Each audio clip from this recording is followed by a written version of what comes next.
saludo ante todo agradeciendo el favor de su atención y la invitación para participar nuevamente con esta aportación como miembro de la distinguida Comisión Fiscal del Colegio de Contadores Públicos del Estado de Veracruz. Soy María de Lourdes Trejo Freire, licenciada en Derecho con maestría en Derecho Privado y Corporativo, directora jurídica de Grupo CICE y asesora empresarial en materia jurídico-corporativa. En esta oportunidad he decidido platicar de un tema que, aunque de propio es muy académico, también tiene y resulta de mucha aplicación.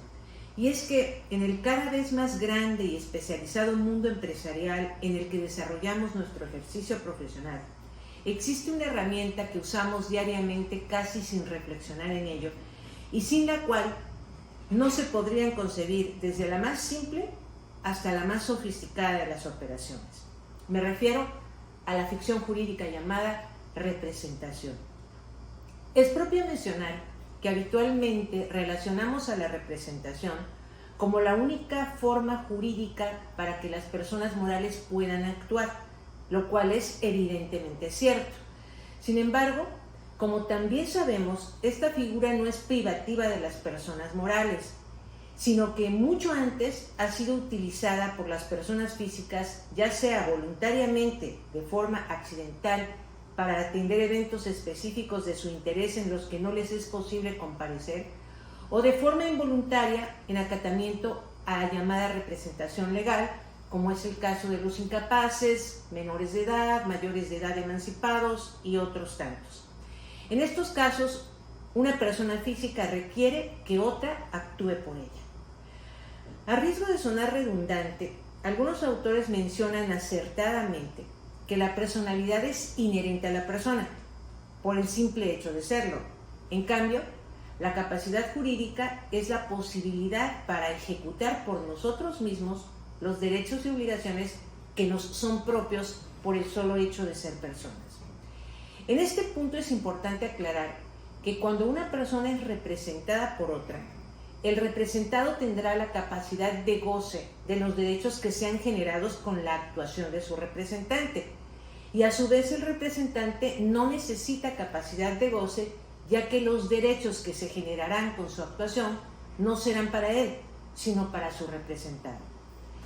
Citando algunos de los autores más acreditados en la materia, tenemos que para Sánchez Román, la representación tiene la virtud de convertir la ausencia real en presencia jurídica. Por otra parte, Sánchez Medal es el creador de la tan usada expresión actuar a nombre y por cuenta de otro, misma que nos muestra con gran nitidez la naturaleza de esta figura ficción. Ahora bien, debemos destacar que la representación es una figura por medio de la cual se permite alterar la esfera jurídica de una persona por medio de la actuación de otra, en el entendido de que esta última, el llamado representante, debe ser capaz tanto para actuar por sí como para representar a otro, y por ende que el resultado de sus actos puedan ser imputados a la persona a la que representa. Por lo tanto, el llamado representante requerirá de su capacidad general de ejercicio. He aquí el porqué de que los menores de edad, al no contar con capacidad de ejercicio, no pueden representar a otros, es decir, no cuentan con la capacidad necesaria para ello conforme al derecho. En temas históricos, brevemente les comentaré que la figura de la representación no tiene su origen, como la mayoría de las instituciones de derecho, en el derecho romano, ya que en el derecho romano había una marcada característica en que las obligaciones ligaban de forma personal a quien las asumía, y las sanciones por su incumplimiento eran de tal severidad que iban desde la privación de la libertad, la pérdida de la ciudadanía, hasta, en algunos casos, la pérdida de la vida. Ante este doble escenario, la figura de la representación era casi inaplicable, pues seguramente hubiera conllevado en algún momento para el representante compartir estos riesgos, situación que evidentemente resultaba desalentadora para su ejercicio. Fue el derecho germano el que dio gran proyección a la figura de la representación, generando en su esencia lo que hasta nuestros días prevalece, es decir, la representación legal, que es como su nombre lo indica, la derivada de la ley, y la representación convencional, derivada de la voluntad o el acuerdo de las partes. Ahora bien, hoy en día ha surgido la llamada representación estatutaria, misma que tiene que ver con la representación de las personas morales. En lo general, la representación permite que una persona pueda actuar a nombre de otra como si fuera el titular, por lo cual constituye la base o centro de figuras tan utilizadas como lo son el poder y el mandato. De acuerdo al Código Civil, el que es hábil para contratar puede hacerlo por sí o por medio de otro legalmente autorizado para ello. Sin embargo, también señala que nadie puede contratar a nombre de otro sin estar autorizado por él o por la ley. De aquí que existan la representación voluntaria, es decir, la establecida por acuerdo de las partes a través de la manifestación expresa de que una actúe en nombre de la otra, y la representación legal. En la representación voluntaria, una parte de manera consciente y libre le encarga a otra persona que sea la llave de su representación. Este tipo de representación tiene su origen en la voluntad privada de algún sujeto que permite que otro sea el que produzca efectos en su patrimonio, en su esfera jurídica. La representación legal, la que deriva de la propia norma jurídica, sin que necesariamente se requiera la voluntad de las partes involucradas, se ve o la podemos distinguir, por ejemplo, en la que establece la ley para las personas de capacidad limitada, menores de edad, incapacitados, mayores emancipados en determinados actos, sujetos de tutela, etc. Y la dada por la ley para la administración de un patrimonio o de un conjunto de bienes ajenos, por ejemplo, la representación del ausente, el administrador judicial o el albacea en el caso de las sucesiones. Para obtener la representación voluntaria, el que va a ser representado puede recurrir a dos vías: o bien celebrar un contrato de mandato regulado por el Código Civil, o hacer una manifestación o declaración unilateral de voluntad denominada poder, la cual está regulada también en la legislación civil. El poder, pues, es una declaración unilateral de la voluntad y el mandato es un contrato. En este caso, y debido al enfoque empresarial de nuestra plática, nos abocaremos al poder, al ser el instrumento más utilizado en nuestro ejercicio profesional.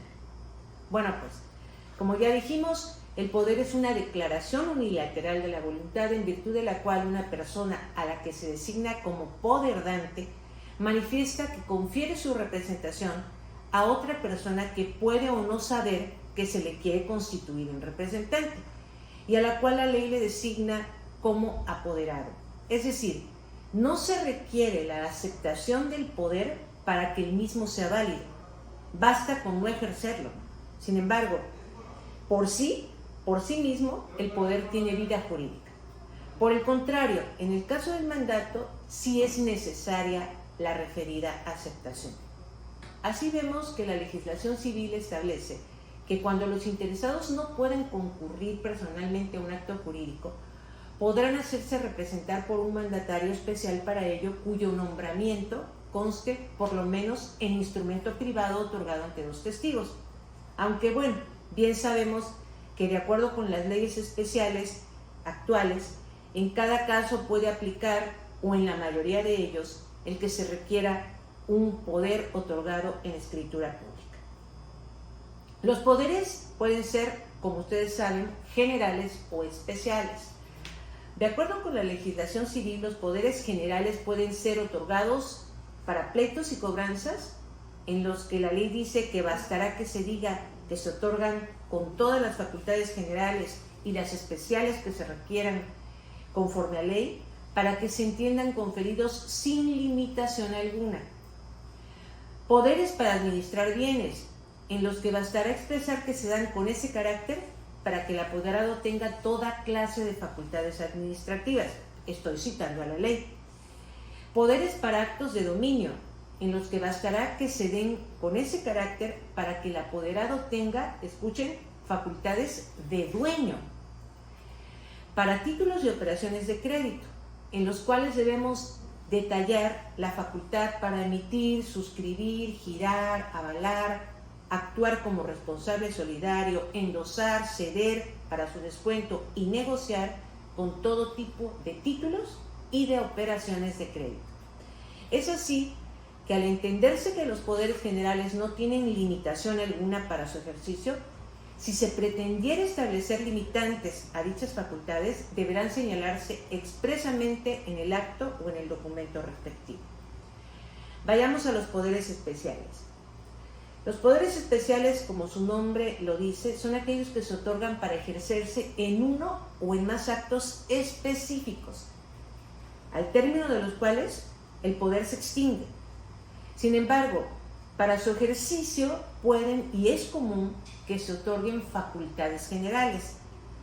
Es decir, se gozará de las facultades generales que otorga el poder dante, pero solamente acotada a ciertos y determinados actos. Finalmente llegamos a la representación estatutaria. Al inicio de nuestra plática comenté que adicionalmente a la tradicional división de la representación voluntaria y la legal, ha surgido un tipo de representación que ha sido denominada estatutaria. La primera distinción que tiene este tipo de representación es que es forzosa. La representación estatutaria es aquella que permite a las personas morales exteriorizar su voluntad a través de una persona física que altera con su actuación su esfera jurídica o jurídica económica, para hacer posible valer sus derechos o cumplir con sus obligaciones. Es muy importante tener en cuenta la existencia y actuación de las personas morales, ya que estamos sujetos a ellas desde que nacemos hasta que nos morimos. Al nacer lo hacemos habitualmente en un hospital y al fallecer requerimos de los servicios de inhumación o incineración, pasando por la educación, la alimentación, en fin, estos solo son algunos de los ejemplos más comunes en la vida de la mayoría de nosotros en que participamos con personas morales. Las personas morales, por razón lógica, no pueden exteriorizarse en la sociedad sin la ayuda y a través de la voluntad, la conciencia y la actividad en general de las personas físicas, y de ahí se desprende la necesidad de este tipo de representación. La primera característica de la representación estatutaria, les decía, se encuentra en el hecho de que es necesaria, es forzosa, o sea, es imprescindible para una persona moral tener un órgano de representación que en último término recaerá en personas físicas. En la representación estatutaria, la ley no señala quién o quiénes pueden o deben ser los representantes legales de las personas morales, sino que lo deja a la libre decisión de otras personas o de otros órganos, como es el caso de las asambleas de accionistas, juntas de socios, consejos de administración o consejos directivos. Una segunda característica de la representación estatutaria es que no existen señaladas en forma limitativa prohibiciones a la actuación del representante y menos existen señaladas obligaciones del representante, sino que por el contrario dejan a la libre decisión de quienes hagan la designación del representante el señalamiento de sus facultades y de sus obligaciones, y aún se le permite una amplia libertad al mismo representante para aceptar o no la representación que se le pretenda designar. Es más, puede darse el caso que las facultades del representante estatutario estén señaladas en forma expresa en el acta constitutiva y que el órgano que designe al representante no pueda modificarlas ni variarlas, ya sea suprimiéndolas o ampliándolas total o parcialmente, y su única facultad consistirá en efectuar la designación del representante, más no sus facultades. Por ejemplo, una sociedad mercantil o civil que dentro de sus estatutos establezca la necesidad de la existencia de un director, el señalamiento de sus facultades y que el propio estatuto disponga que la designación del mismo corresponda a hacerla al Consejo de Administración.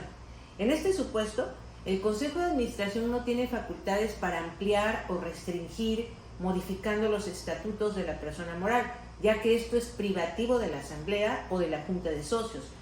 Por lo tanto, no podría ampliar o restringir, repito, las facultades del director y su única facultad consistiría en designar a la persona que ocupará tal cargo. La designación en sí misma considerada es un acto jurídico que no tiene ninguna relación con un poder, ya que este, como se indicó, es el medio o instrumento para conferir la representación voluntaria y por el cual se señalan específicamente las facultades del apoderado. Finalicemos con recomendaciones prácticas. Primero, no tengamos temor de designar apoderados, son necesarios y agilizan mucho la operación y la administración de las personas morales. Por otra parte, existen variadas formas de controlar el ejercicio de sus facultades, por ejemplo, con límites de responsabilidad acotados a importes o a porcentajes representativos de los activos de las empresas o del capital contable de las mismas, o bien con cualquier otro dato relacionado con las funciones o responsabilidades que motiven el otorgamiento de los poderes en cuestión. Segundo, al otorgar facultades para títulos de operaciones de crédito, señalemos expresamente las facultades para obligar solidariamente a las empresas, tanto en su objeto social como en el otorgamiento de las facultades a los representantes, ya que con o sin razón técnica cada vez más bancos así lo están exigiendo. Tercero, cuando un apoderado deje de trabajar para los intereses de su poderrante, revoquen formalmente los poderes otorgados. Revóquenlos con la misma formalidad con la que se otorgaron originalmente. Si fue notarial, el notario que revoca enviará un escrito al notario que dio fe del poder para que tome nota en el protocolo. Esto depende de las reglas de cada entidad federativa, es decir, de cada estado. La legislación civil obliga en nuestro estado y casi en todos los demás a notificar la revocación, pues en caso contrario los actos que el antiguo apoderado realice con un tercero de buena fe que desconoce de la revocación surtirán plenos efectos. Entonces no olvidemos, al revocar, notifiquemos al que fue el apoderado que el poder ha sido revocado. Cuarto, lleven un registro actualizado de los poderes que se otorguen, de su vigencia y de sus revocaciones. Es muy común que históricamente nos desorganicemos y pueden ocurrir accidentes dependiendo de la buena o mala fe del que fue empleado de la empresa. Cuando los poderes los otorgan personas morales, deben inscribirse en el Registro Público de Comercio obligatoriamente los que se otorguen para títulos de operaciones de crédito y para actos de dominio. En los demás casos, el registro es opcional, sin olvidar que si el poder se registró, su revocación también deberá registrarse. Siguiente.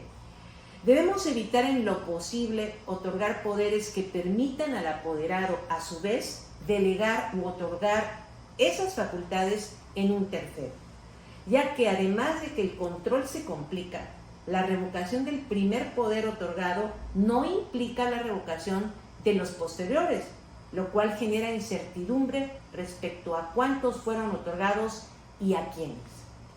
Esto es todo, espero que haya sido de utilidad, les agradezco su atención.